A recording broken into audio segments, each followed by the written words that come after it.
to the MMA Roadshow, episode number 234 and a half. My name is John Morgan. I am in Mexico City, Mexico, chilling back at the JW Marriott Hotel, the host hotel for UFC on ESPN Plus 17, which wrapped up earlier tonight in quite bizarre fashion. Chaos, to say the least, to close things at the end of the night in Mexico City Arena. If you didn't see it, Jeremy Stephens poked in the eye just 15 seconds into the fight, unable to continue, and absolute pandemonium ensued. Listen, crazy scene, unfortunate scene. People started throwing beer and coins as well. I mean, hard coins, which is why you heard some people ducking under the table, including Brendan Fitzgerald, one of the broadcasters who was put on blast by his coworker Michael Bisping.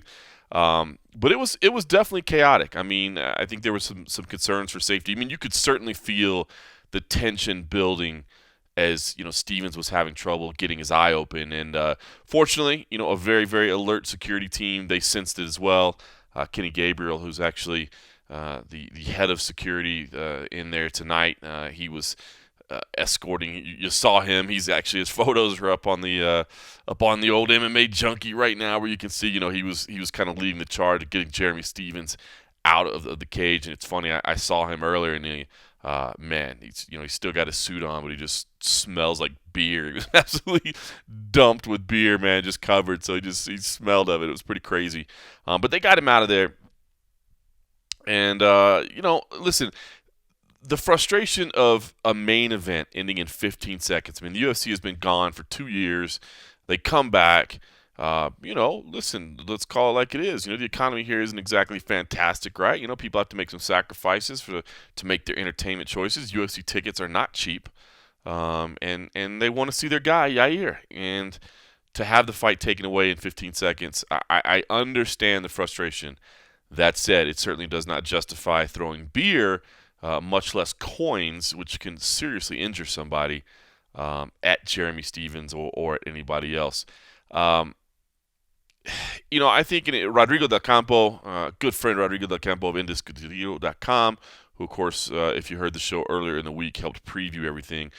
He said it. He said it first, and I actually wholeheartedly agree with him that I think not only was there frustration, the fans, of what happened in that moment, but also, just the way the fight ended, the whole night, I should say. The co-main event, Carla Esparza picks up a decision win over Alexa Grasso, and we'll talk about this in a little bit. But Alexa Grasso was dominant in the third round, and then she comes up short. And so, people feel that she should have won that fight. So they're already frustrated from that. And it goes back even a little further. I mean, Brandon Moreno fights to a split draw with Askar Askarov. So you've got this kind of bizarrely scored split draw. Then you've got this frustratingly scored majority decision loss for the hometown girl, or at least the home country girl. And then you want to go out on a bright note, and instead you get this 15-second no contest. So I do understand the frustration, but again, certainly doesn't justify the reaction. Not a surprise. You could feel the tension building. You could feel it coming. I was actually in the back for this one. I was working in the back interviewing the winners. Usually, though, I'll try to sneak out for the main event if I can. Unfortunately, it was just kind of difficult to get back and forth from the press room to the floor. It was actually, on a different level, and it wasn't the easiest move back and forth. And most of the staff that was working in the press room was primarily Spanish speaking, and I have pretty crappy Spanish, so they didn't really communicate effectively, like, hey, as they do in, a lot of the U.S. events, they'll be like, hey, listen, we're not going to bring anybody back after, this particular fight. That way, you've got a little spare time. So I watched this whole thing unfold from the back, and I kind of wish I'd been out there just because, to even get a better understanding of what it felt like. I can tell you exactly what it felt like during the Khabib and Conor brawl because I was right there. Here I could feel it in the arena, and I could talk to people that were involved in it. I wasn't there, so I'm kind of bummed that I wasn't there to have a better understanding of exactly what the emotion was like.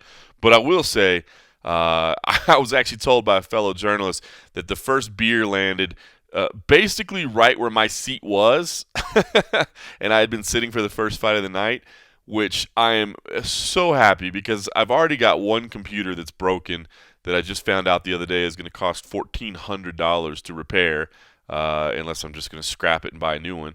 And I'm using a backup computer now, and had I lost that one too, I'd be in a very, very bad position. So in some ways, I'm glad I wasn't there. But the thing is, I was watching it on play out on TV on the monitor in the back that I am glad I could see, because I don't know that you'd be able to see this from cage side. But if you pay attention to the way Jeremy Stephens is his body language and the way he's reacting, this notion that he may have been faking it, come on, man. I mean, first of all, just the fact that you would question Jeremy Stephens' character after all the sacrifices he made, the cost involved, the difficulties, all that, of being gone for as long as he was away from home to train, especially for this fight, to give it away in 15 seconds? Come on, man.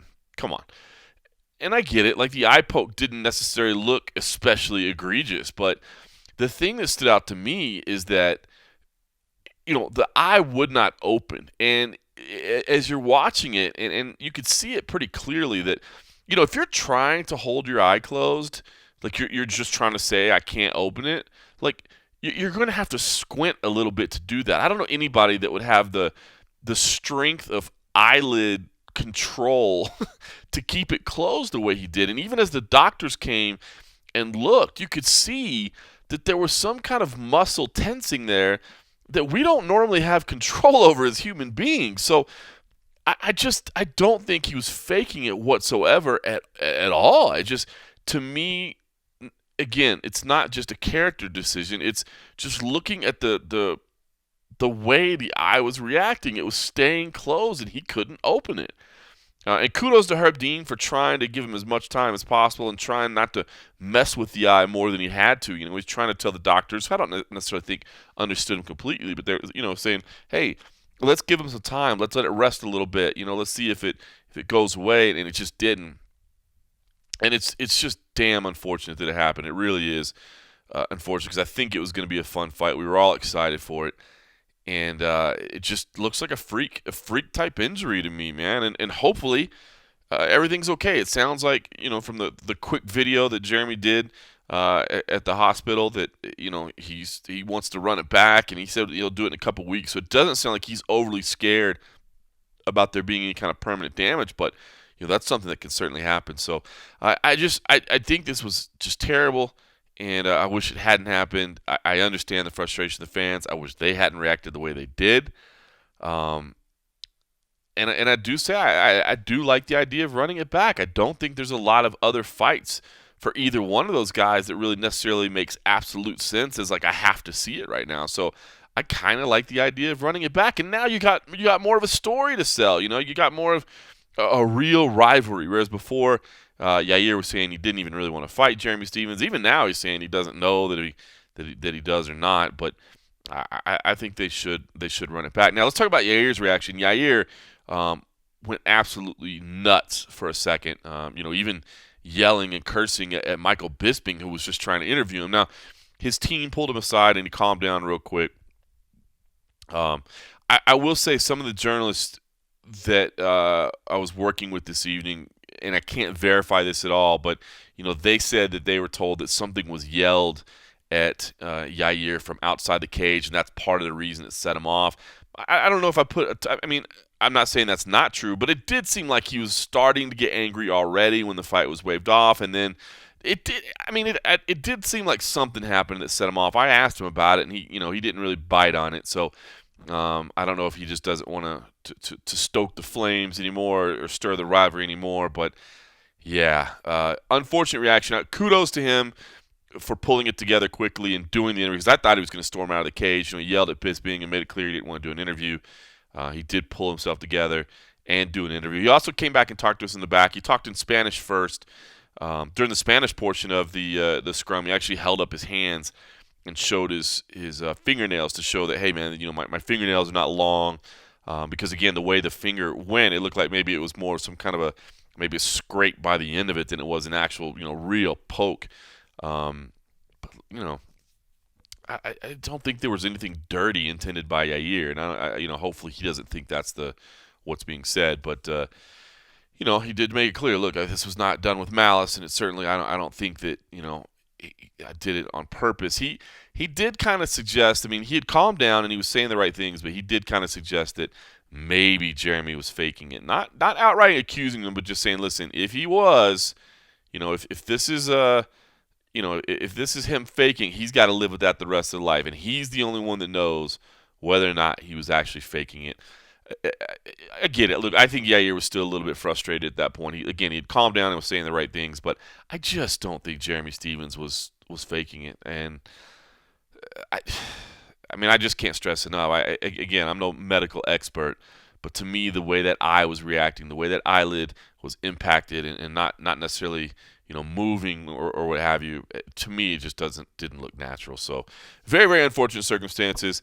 Like I said, we did get a few minutes with Yair Rodriguez in English, and here's what he had to say. We didn't get Jeremy, of course. He went to the hospital right away, and you saw, I'm sure, the video that was posted. I think he sent it first to Karen Bryant, then they sent it to us as well. So, but he had a bandage over the eye, was wearing sunglasses. I mean, there's something wrong with that eye, and we'll of course continue to monitor that as we can. But in the meantime, here's what Yair Rodriguez had to say. So first of all, the fight ended in a no contest. Yair, initial thoughts on what happened now that you have had some time to cool down and think about the situation. So I kind of feel I feel sad. I didn't want this to happen. My whole preparation was hard. It was really, really hard physically. Mentally, I think it is the best preparation that I have ever had. I was completely focused. Sometimes you let little things bother you while training camps going and stuff, or whatever the saying, back and forth, whatever, and I think I deal with that really well. I'm just sad. As I'm gonna say again, I'm just gonna give the benefit of the doubt to Jeremy Stevens, the only one who has to live with that in his mind, with that, I don't know how to say it, with that doubt in his mind. Is him. It's only him. He's the only one who knows how it feels. I have never been puked in the eye in a fight, but I have had a really bad eye. In the Frankie Edgar fight, my eye was completely closed. I couldn't see nothing, but I was willing to keep on going. But not everybody's the same. I don't know how he was feeling, so complete benefit of the doubt to Jeremy Stevens, and let's see what happens. This is just sad. This is sad. Yeah. What was going on through your mind when you were in the cage, and we saw what happened? The referee waved off the fight because you looked very, very emotional.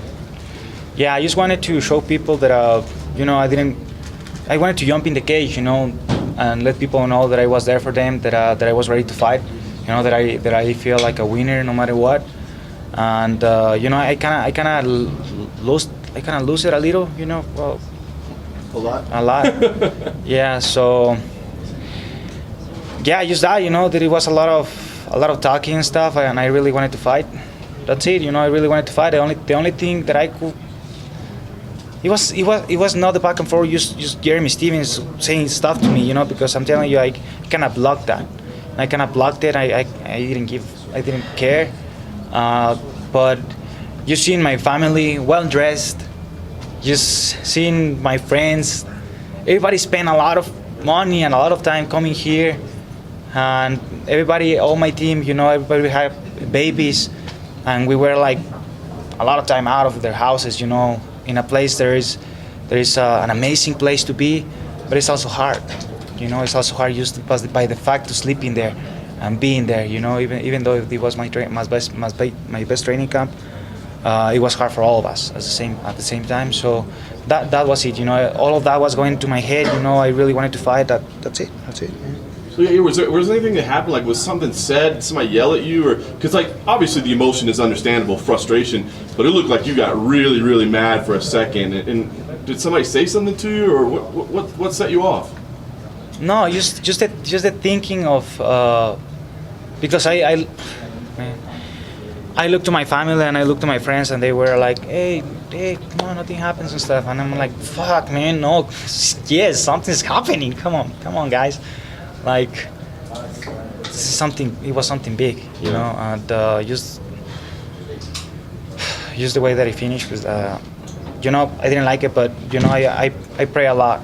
I pray a lot to God, you know, and if this is the way that He's showing me that this was the way, I accept it, you know, and the only thing left is just saying thank you to all of you guys. I don't know if I say sorry, if I should say sorry about what happens, you know. It wasn't my intention to puke his eye. Again, all the benefit of the doubt to Jeremy Stevens. What did you think about the crowd reaction? Obviously, it got kind of ugly there for a second.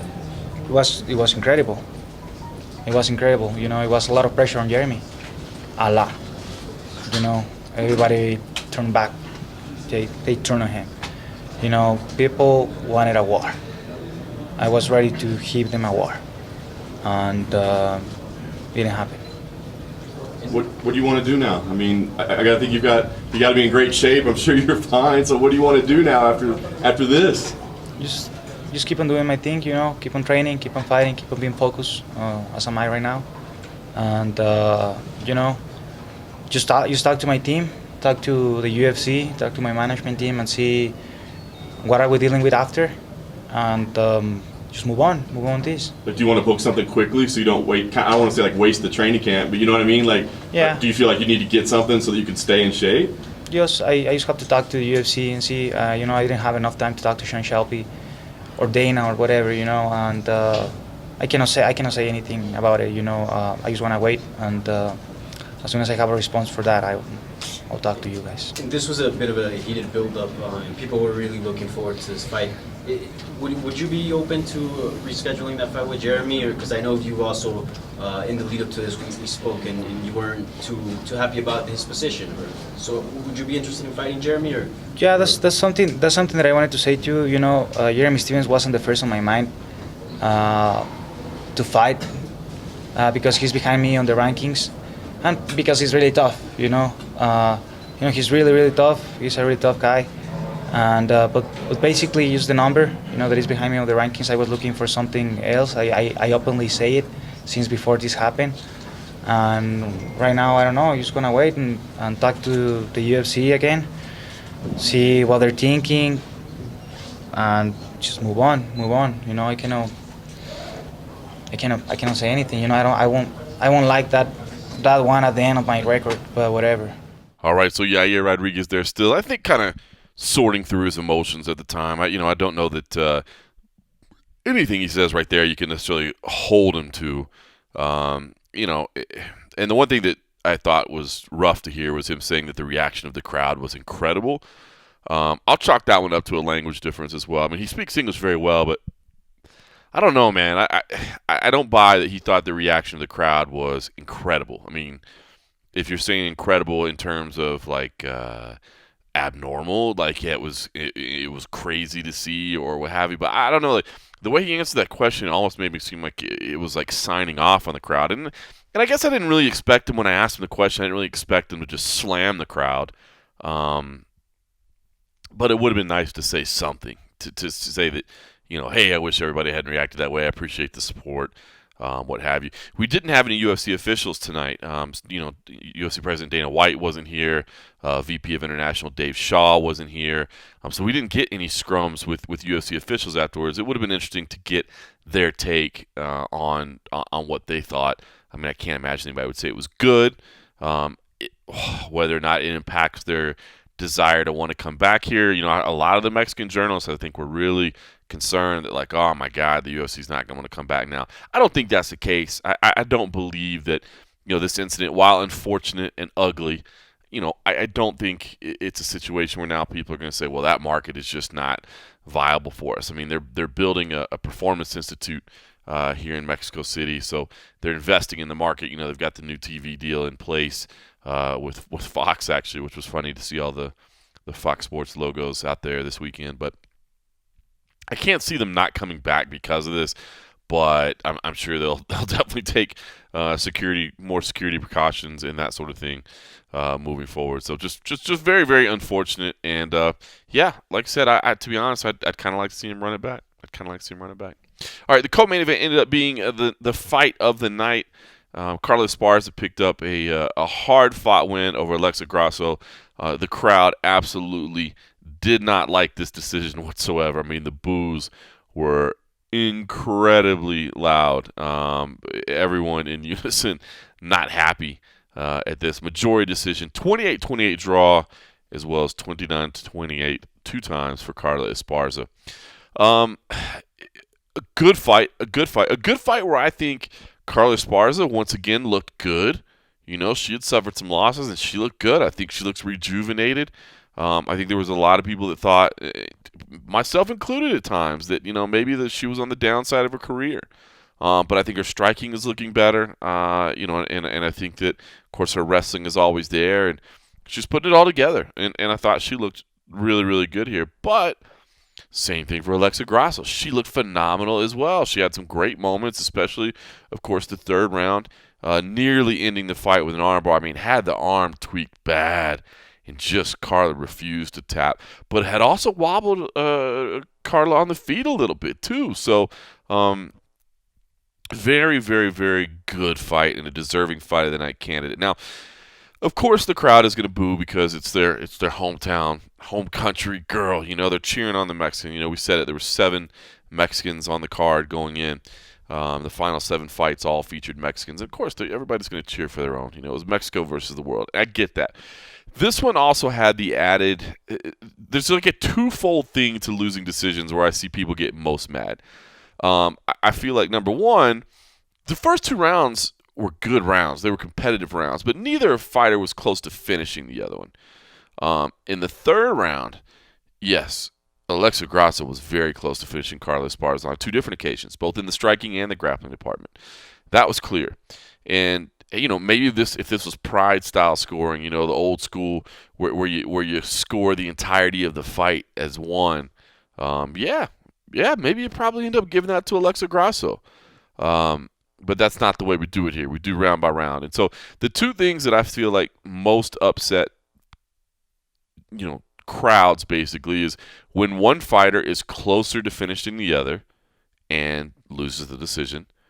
And I feel like when one fighter clearly wins round 3.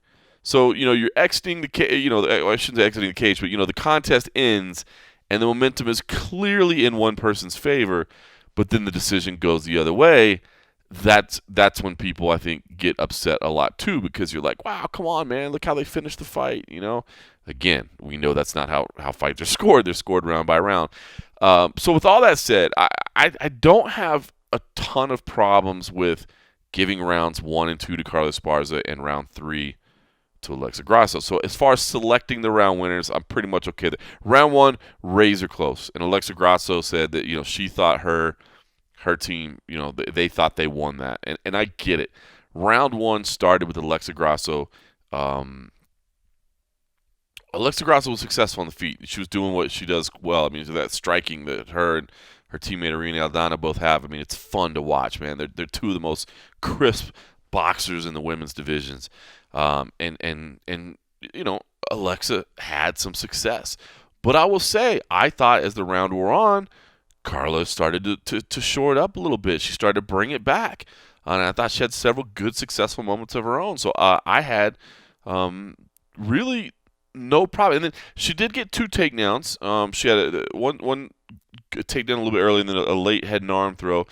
Now, both times, I will say, she didn't necessarily do a ton while she was on top, but she did establish the position. She did get the takedowns, and she did have control. One of them was very close. Alexa Grasso, the first one, man, almost reversed the takedown as they scrambled, but Carla Esparza stuck with the takedown. Her second effort got her on top. I think that's key, because had Alexa got on top there, you negate the takedown, and maybe that changes. So I really didn't have a problem. Now, round 2 was clear. I don't think there's any argument around 2. I think the argument is round 1.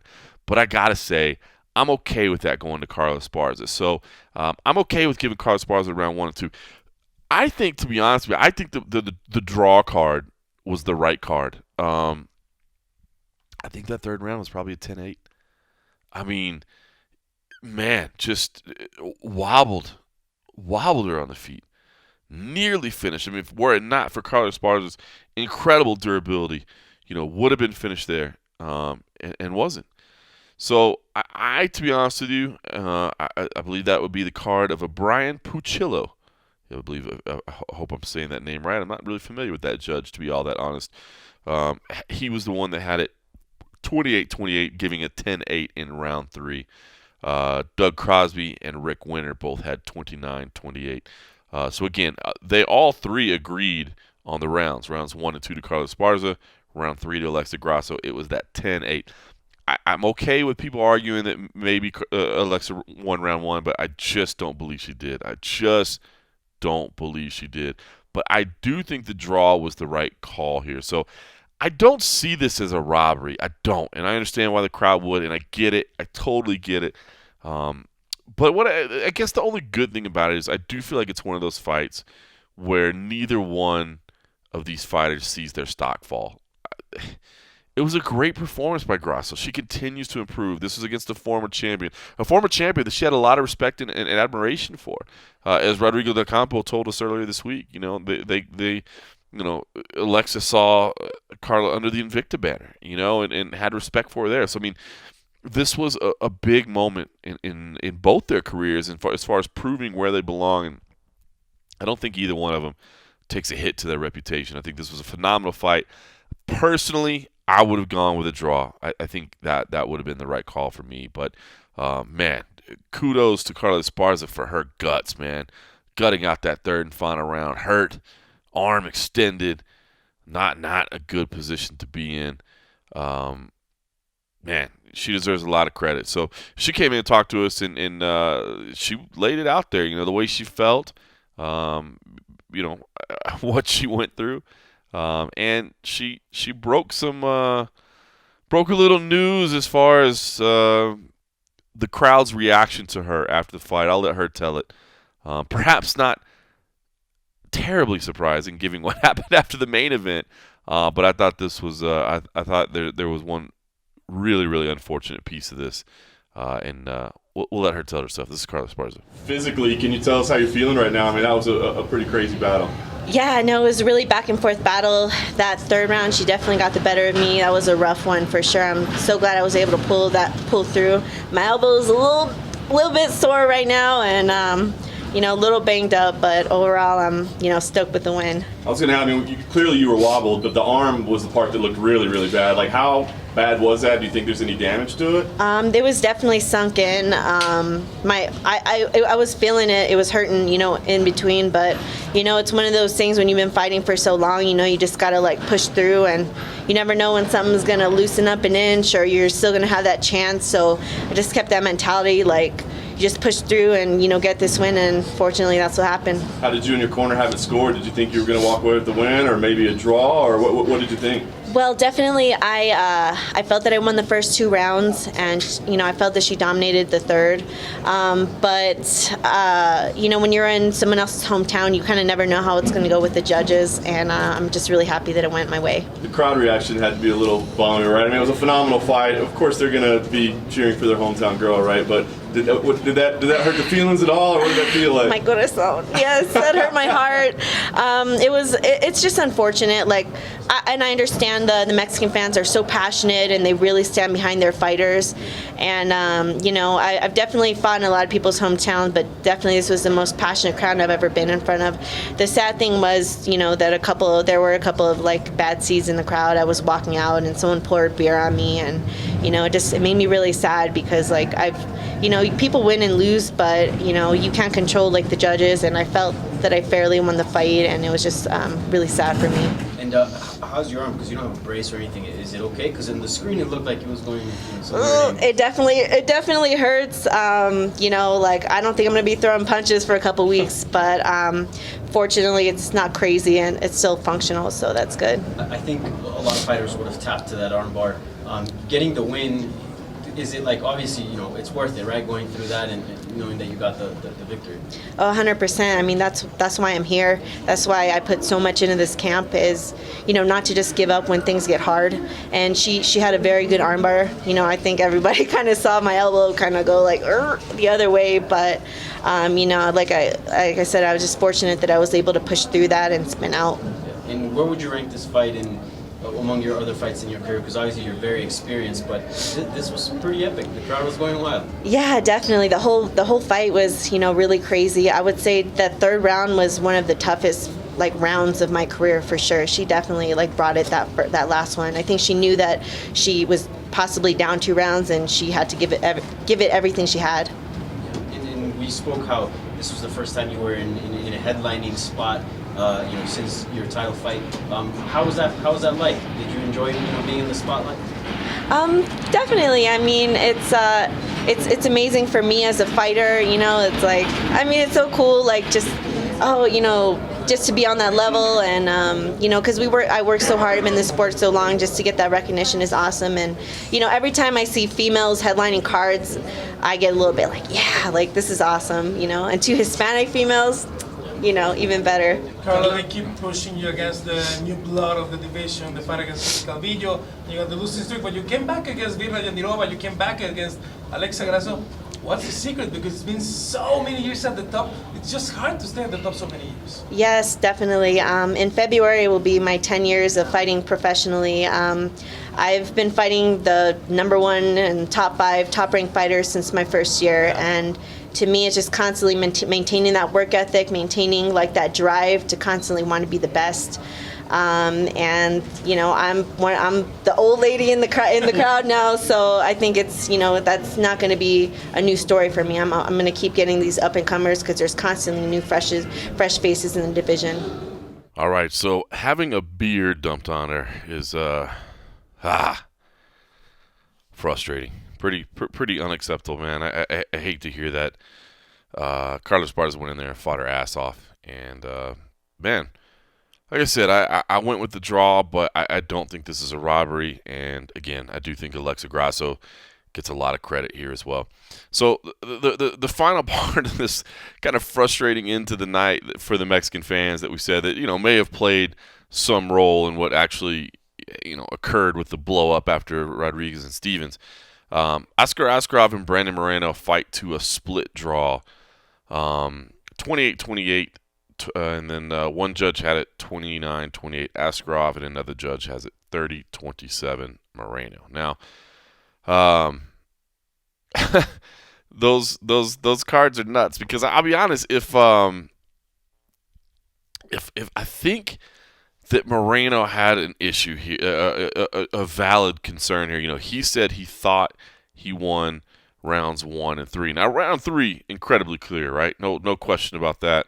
He definitely won that. But round 1 is the one that's where the question comes, and only one judge gave that round to Brandon Moreno. That was Vladimir Puga, who had the fight 30-27 for Brandon Moreno. Now, even Brandon Moreno said he didn't believe in that score. He said, I thought I lost round 2, and I'll agree with him on that. I think if anything, the right score was probably 29-28 Brandon Moreno. Now, Salde Amada, who had it 28-28, still gave the first 2 rounds to Askarov. He gave the third to Moreno 10-8.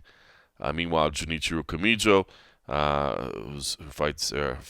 who judges out of Nevada, and I think does a great job, man. I've seen him develop from the amateur ranks and tough enough, and I think usually I'm pretty in line with what he sees. I've always thought Junichiro Kamijo is a very, very good judge. Now, he did have it 29-28 Askarov, so he gave Askarov rounds 1 and 2. I don't think it's egregious. I do understand. I think round 1 was incredibly, incredibly close.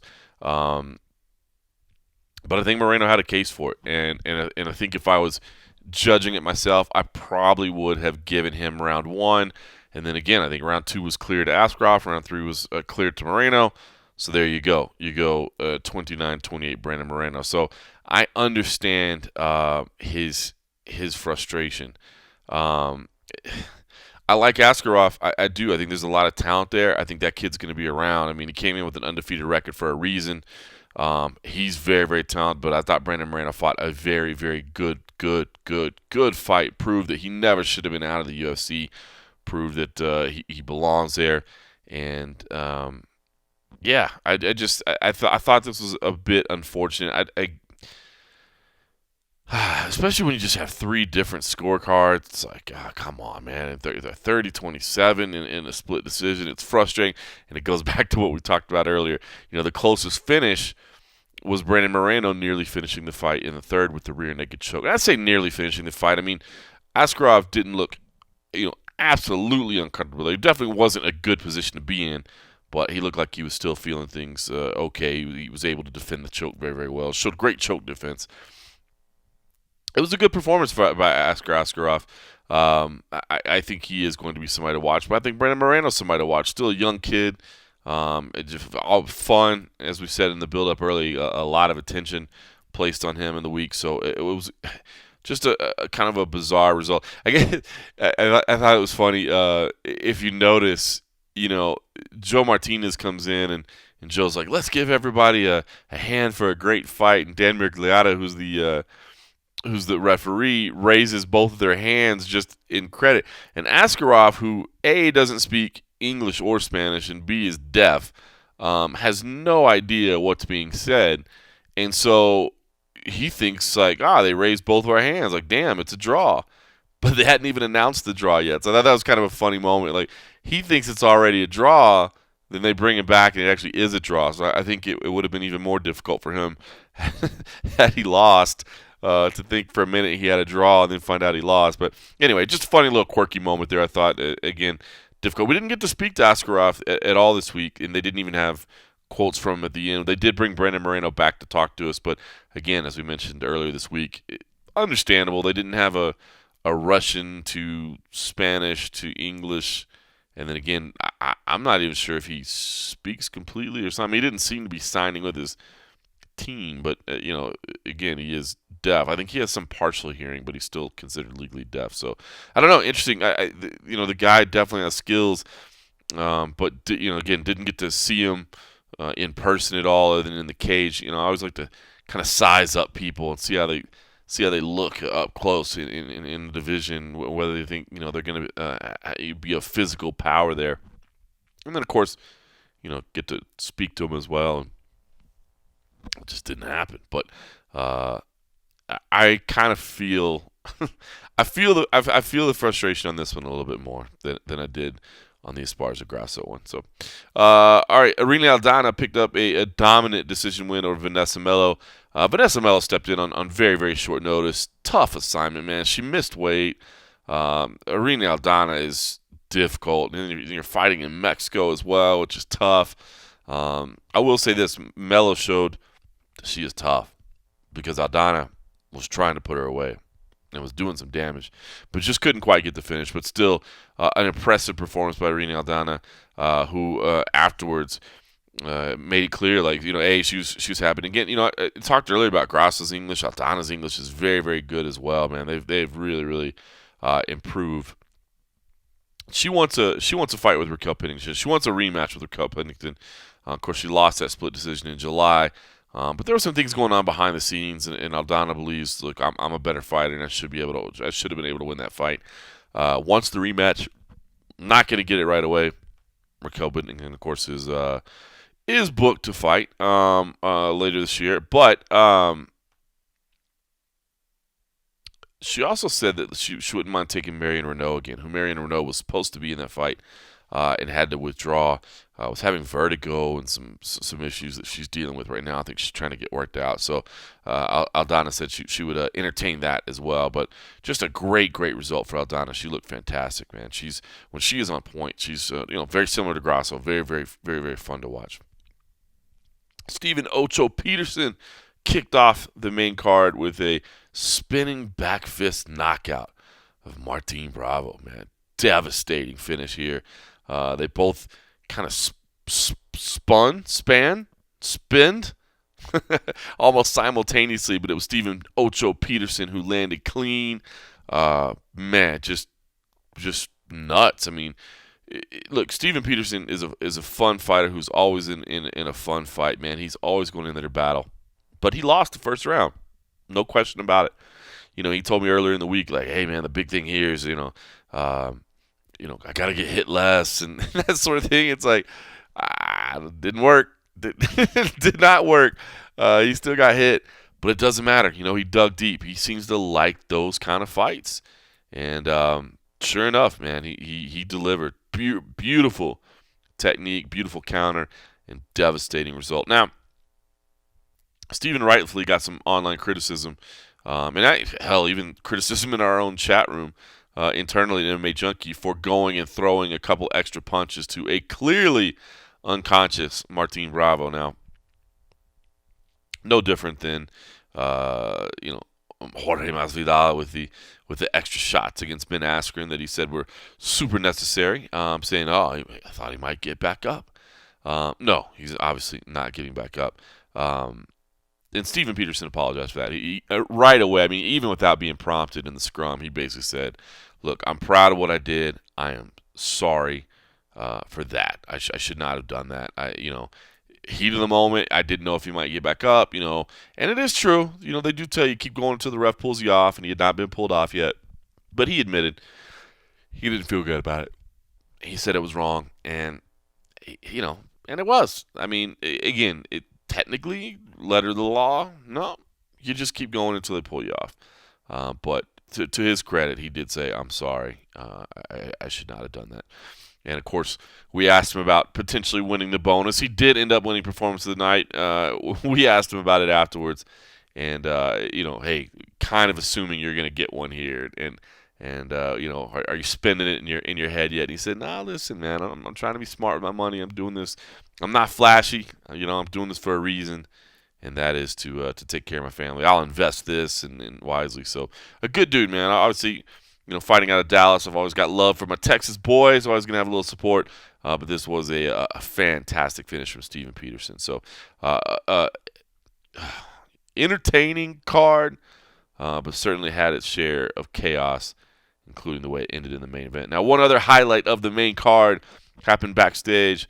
Jorge Masvidal was in town as a guest fighter after that press conference in New York that a lot of people felt came up a little bit short. And I get it. I didn't think the press conference was great either.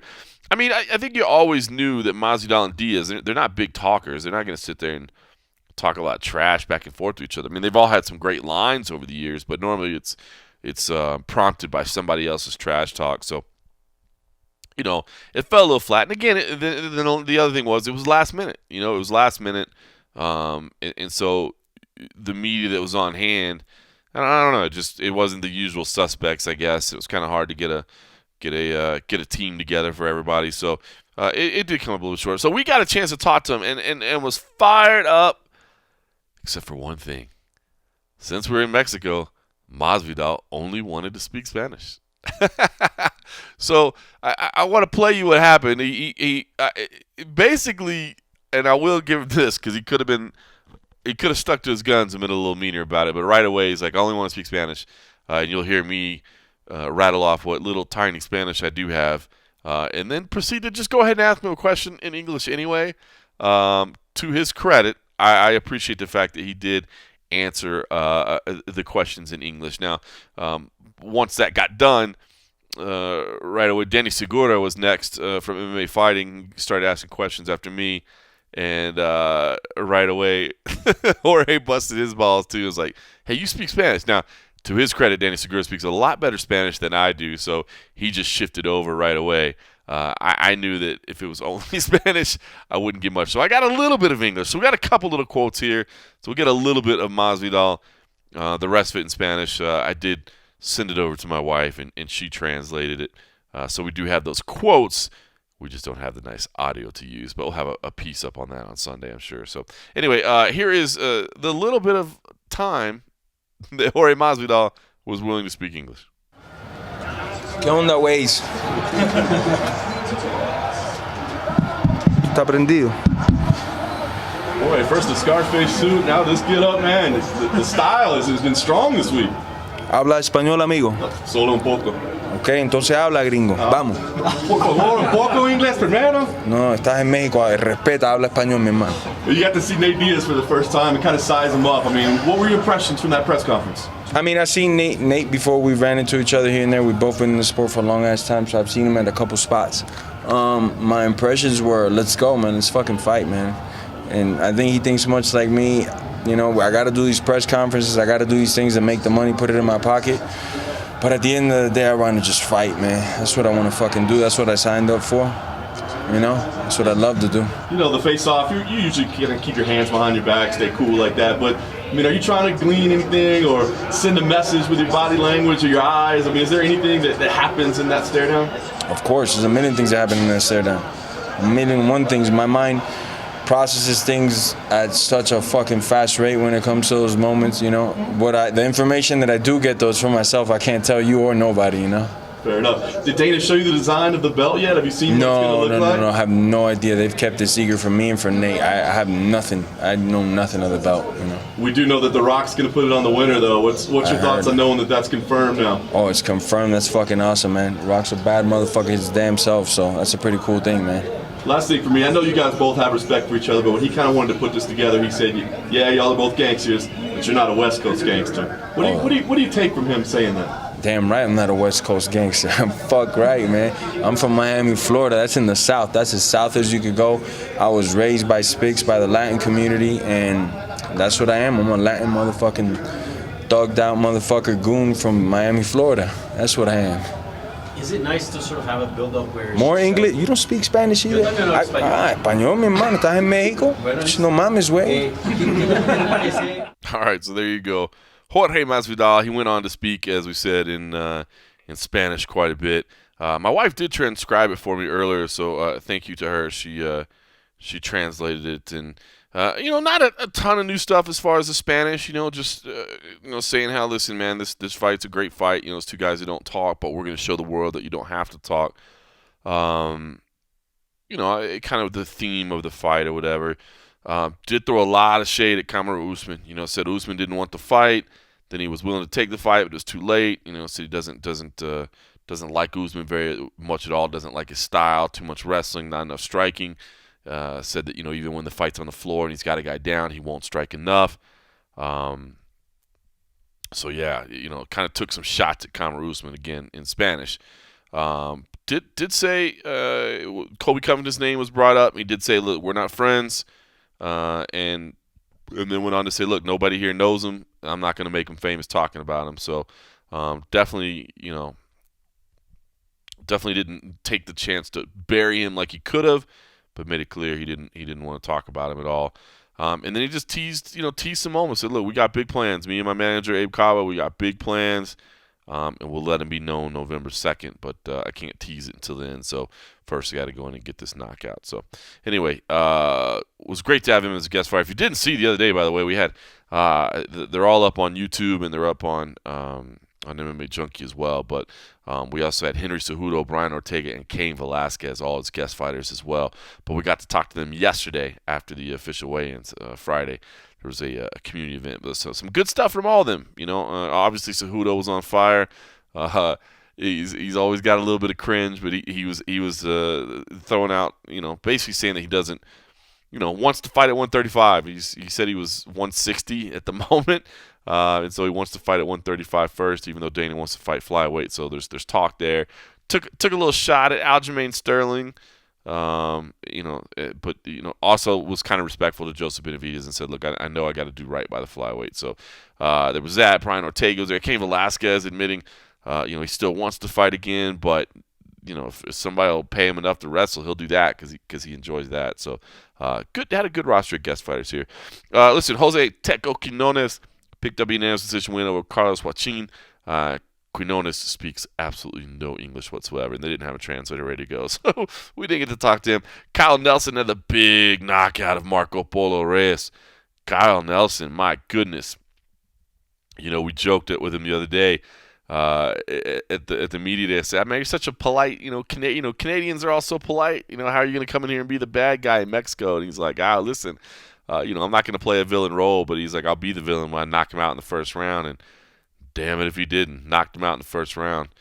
Angela Hill looked phenomenal with this win over Ariane Carnelossi. I will admit the elbow, the cut that was there that stopped the fight.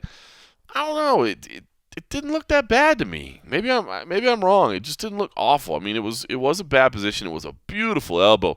I talked to Angela afterwards. I said, listen, I know nobody likes to win by a cut, but when it's a beautiful cut like that, a beautiful elbow like that causes it, beautiful technique, picture perfect. Does that make you a little better? And she was like, yeah, yeah. I mean, I was trying to slice her open, and I did, and then I tried to punch the cut a little bit. So she said she was even a little surprised too, but she'll definitely take the stop. But she wants to get on that Washington D.C. card at the end of the year if she can. But man, a big win for Angela. She looked good. Carnelossi is powerful, aggressive, dangerous, and Hill was just moving well, sticking and moving. I was super impressed by Hill here. I thought this was a phenomenal performance. Sergio Pettis picked up the decision win over Tyson Nam. Not quite as impressive, but nevertheless, a dangerous Tyson Nam. Sergio Pettis whitewashed him there, 30-27 on all three cards. And to his credit, Sergio afterwards said, listen, I know I was fighting a little bit of a safe fight. I had to. I needed this. I'd had, a couple losses in a row. I need to get a win. I need to get back on track. Here I got this newcomer coming in that's got nothing to lose, has been trying to get here for, 10 years. And he's right. It wasn't the type of performance for Sergio Pettis that will earn him a ton of fans, but it was a result. It was a result he needed, and he fought safe. And I can appreciate the fact that he even admitted, hey, man, I fought a little safe. I had to get this win. Paul Craig with the big submission win over Vinicius Moreira almost had the knockout, ended up getting the submission instead. Paul Craig, enjoy talking to him, man. He's a blast always. And look, this was the last fight on his deal. He fought out his contract, and he's hoping that they offer him a chance to stay back. I would think they would after a win like that, a result like that. But dangerous, man. He's fun. I like him. And asked him about that face-off. He got up in Vinicius Moreira's face the other day, and Vinicius reacted kind of weird to it. Like he put his hands up like he wanted to shove, and then he didn't. I guess not wanting to get in trouble, but Paul was like, yeah, next time just push me, dummy. Well, he didn't say dummy. That would be wrong. He said, next time push me, and it had been over. He's like, you should have pushed me, and you didn't. And it was weird. You could tell he kind of got in his head a little bit. Betch Correia with the upset win over Sijara Eubanks. I mean, Betch Correia showed her toughness here. Clearly lost the opening round. Looked like she might even be finished, and then battled back to win the final 2 rounds. Emotional win for her. We unfortunately did not have a translator for her either, so we didn't get anything out of her post-fight. But you could clearly see her emotion. I think this is a tough loss for Sijara, who faded. No question about it, man. She was fading, and allowed Betch to come back and score the comeback upset win. That'll be a big setback for Sijara Eubanks. I will say going in, I talked to Sijara earlier in the week, and I almost said something to her, and I'm like, it's not really my place to say anything. But, she's like, I want that knockout. I want that knockout. Like, I'm not saying you can't get a knockout, but, man, why not use those jiu-jitsu skills? Why not use that grappling ability that you have? I don't know. And I think it cost her here. So, big win for Betch Correia, who, listen, is clearly not the most athletic fighter on the roster, is clearly not always the most slick and skilled athlete in the women's division, but who just always is tough as hell. And she battled back and got this one done. Deserves some credit for that. And the night started out with Claudio Puelles picking up a clear-cut decision win over Marcos Mariano. Marcos Mariano just got thoroughly out-wrestled here. Claudio was able to take him down rather easily. Marcos, to his credit, did battle out of a Kimura that looked like destined to end the fight, so he deserves some credit for his toughness. But, man, just the wrestling wasn't there. It was pretty one-sided. 30-25 on all 3 cards. So, it was, like I said, a fun night. There were good fights. It was entertaining. It ended in bizarre fashion. But that's the way this game. That's what we love about this game, right? That's what we love about this game. It's unfortunate the fans reacted the way they did, but in the immortal words of Max Holloway, who is fighting Alexander Volkanovski at UFC 245, it is what it is. All right, listen, it's getting late. I got to start getting ready to head home. I'll be back in Vegas this week. Couple Cole Coffey is heading out to Bellator 228. So he'll be out there in Inglewood, California. Simon Head and Abby Subban are actually going to be in Dublin to cover the Bellator 227 and Bellator Europe 4 combo card there. We'll have Per Hagestam out in UFC or out in Copenhagen to cover UFC on ESPN Plus 18. It is a busy damn weekend of fights. And of course the weekend after that, that's when we head to Australia for UFC 243. So anyway, all that is upcoming. We'll get to it when we can. Fortunately, we got together for a little and a half after that madness in Mexico. And to everybody that's here, let me just say, thanks for listening.